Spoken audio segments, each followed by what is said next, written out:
Hey YouTube, welcome back to Super Lorcana World. It's your one-stop shop for everything Lorcana. First of all, I want to thank everyone for getting me to the 2,000 subscribers. That's a very big milestone. I am very happy about that, and I cannot wait until one day we hit 3. Hopefully by set 3. That would be really cool. If we get 1,000 subscribers for every chapter, I'd be very happy with that. I'm okay with that. I don't mind. So thank you guys for watching these videos, and I do really appreciate you. I just want you to know that. And to show you my appreciation, I'm going to read your comments, like I try to do every week. Because it's all about you guys. You are the guys that watch my videos, so I feel like I should, talk to you once in a while, respond to your thoughts, see what you're thinking. That's all I got. If you want to be in these videos, leave a comment. Leave some comments. It'll be really cool. All right. We start with Dark Tony09. You are overreacting a bit to this. He's regarding my Floodborne Crisis video. Most Floodborne cards are expensive by design, even though you can shift them. That requires a 2-card combo, makes it unreliable. Also, there's a lot of ping effects that have been added to the game. This card will still be a target for a lot of ping effects. Still be everywhere. Ruby has a lot of evasive. Sapphire has Corella. Emerald has card draw, hate, etc. Alright. So like I told you guys, I did test it tonight. I did test it. When you pull off the combo, you do not lose. I'm just being honest with you. And there's like a smart way to do it, a dumb way to do it. Like if you're playing in Steel, you're not going to willy-nilly drop this card. You're not. You're going to drop this card, and then maybe a second one if you got a second one, then you're going to play a Floodborne and draw 2 cards. You're going to get value from it. That's how you use this card. You don't just play him and wait. You have to strategically play your cards properly. And that's a big difference between some of the... I'm not going to say what I'm going to say. Anyway, I tested the Amethyst Sapphire, and it's crazy. And I got around testing the Emerald Amethyst with the fairy thing. And let me tell you, it's crazy. It's crazy good. Like, that card lets you draw a card whenever you play Floodborne is good if you time it properly. Especially snowballs in the Sapphire version, because you'll play your Mrs. Mina. I can't remember the name for the life of me. I know it's Mrs. Mina though, or whatever her name is in English. And like, you'll play her out. She's harder to kill, and then you'll play the fairy, and then you'll play a Floodborne, and maybe you'll play another Floodborne because you're playing Sapphire, which means you're ramping. So you can definitely have a turn where you do that, and then you're ramping more, and then it snowballs, and then it just becomes unstoppable, and your opponent can't stop you. It's just how it is. And yeah, it was not perfect. It did lose a little bit. It lost to some early aggro. It lost to the Green Beast, because Green Beast is crazy. It lost to discard control. But it beat everything else. It beat Steel, no problem, because it does. Just gotta be smart about it. So, yeah, there you go. That's all that. Lorcana Control says, I don't know. I think this may be Ariel, who's a collector, where in theory seems broken in practice. It gets cannon, smash, swords, dragonfire, be prepared. Very possible, very true. And we were testing, but like I said, if you're conservative with your resources, you're going to get crazy value. Even if you just get crazy value for 1 turn or 2 turns, that's enough to tide the turn in your favor. And then you might have the cards just do it again, because you keep drawing cards.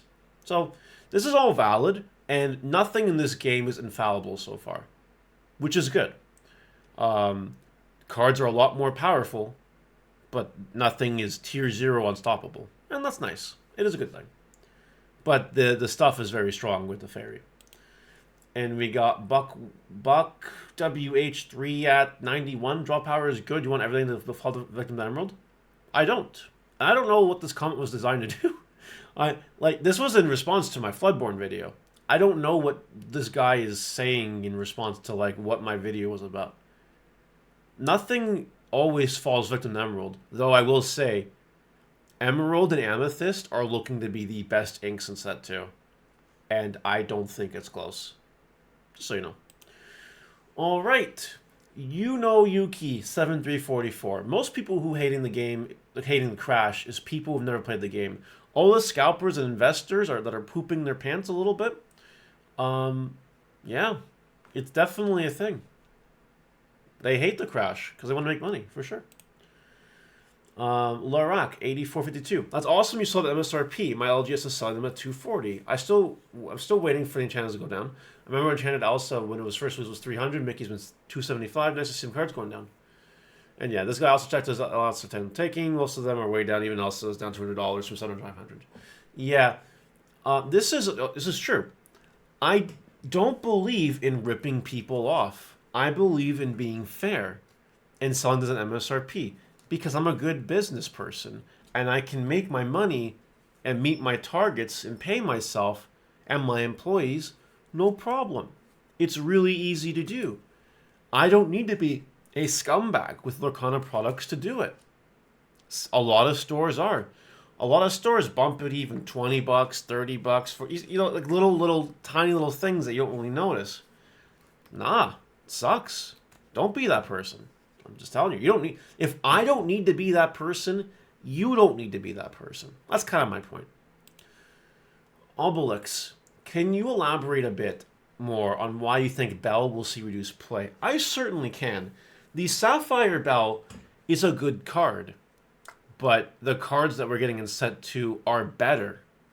And you're going to be more likely to pay set 2 cards than set 1 cards. And that's it. It's literally that simple, right? Bell does not shine through when you look at set 2 and you're like, I'm looking at these cards. Bell looks really good in tandem with these cards. Wow. You don't get that. You see a lot of cards that are being rewarded by some of the set 2 cards. Examples would include things like Big Elsa. Big Elsa is a Floodborn who gets support by the Floodborn stuff. She is an Amethyst, so you can bounce it back with Mana Mim to do it again in your Ruby Amethyst deck. And Rapunzel is crazy and has a Floodborn target as well. So like there are certain legendaries and supers and rares that will stand a test of set 2 because they synergize really well with the set 2 cards. Bell does not fall in that category.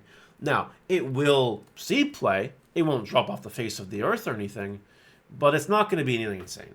Just going to let you know. Next, Andrew, would pick a fight work against Prince John? Technically, you're targeting your character to challenge a character. Choose a character challenge. Yeah. It gets around all that stuff, so it should be fine, I think. William LeBeau, 2418. Pick a fight also has advantage of that it goes around wards cards that are not tap and allow for deal with clockwork. Absolutely. Pick a fight does get around ward, and that's really cool. We need more answers to ward in the game. Dalpeck says, I'm disappointed with how bad the dwarves currently are. Doc is the only playable one, and we'll see a lot of play.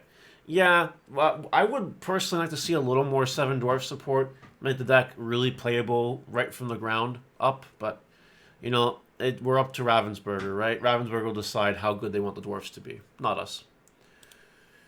Peter Nordstrom, RD3 if. Back up to 250, LOL. What will they actually settle at MSRP? Wave 10 in 3 years?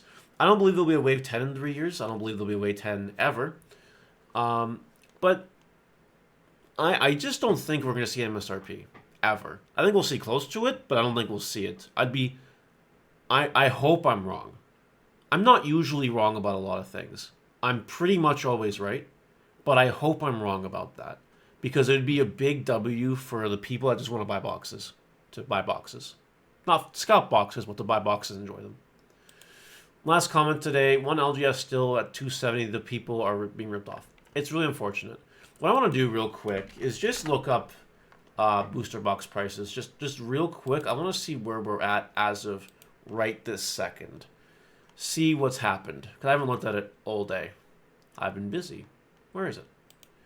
Yeah, so they were at 220s, if you guys remember the market watch, and now they're back up a little bit. It seems like the supply is drying up really quickly. I'm not super surprised people are buying these non-stop. And they were even going for crazier prices with more people listed and got them for cheaper.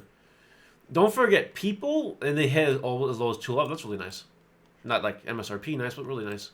You see, people, stores, are getting their booster boxes all week, right? People sometimes get their orders on Friday. They hit 200. That's a big W. They might be getting product tomorrow, right? So more and more product will appear. But once this reprint is over and all the reprint stock is gone, it's going to start going back up in price. And then it will go back down when the December reprint happens. But not until then. So just keep that in mind, guys, as we go. You know, booster boxes are in a crazy place right now. They will be a lot of money in years to come. And I guess at the end of the day, if you want to invest in them, you just have to, like, decide on the buying point and just buy them and go for it. But yeah, try to stay away from people that are doing not MSRP. I know it's like next to impossible, but you know, support the stores that are as close to it as possible. They are the real ones, you know. All right, guys, that's it for today's video. Have a great weekend, and we'll see you next time.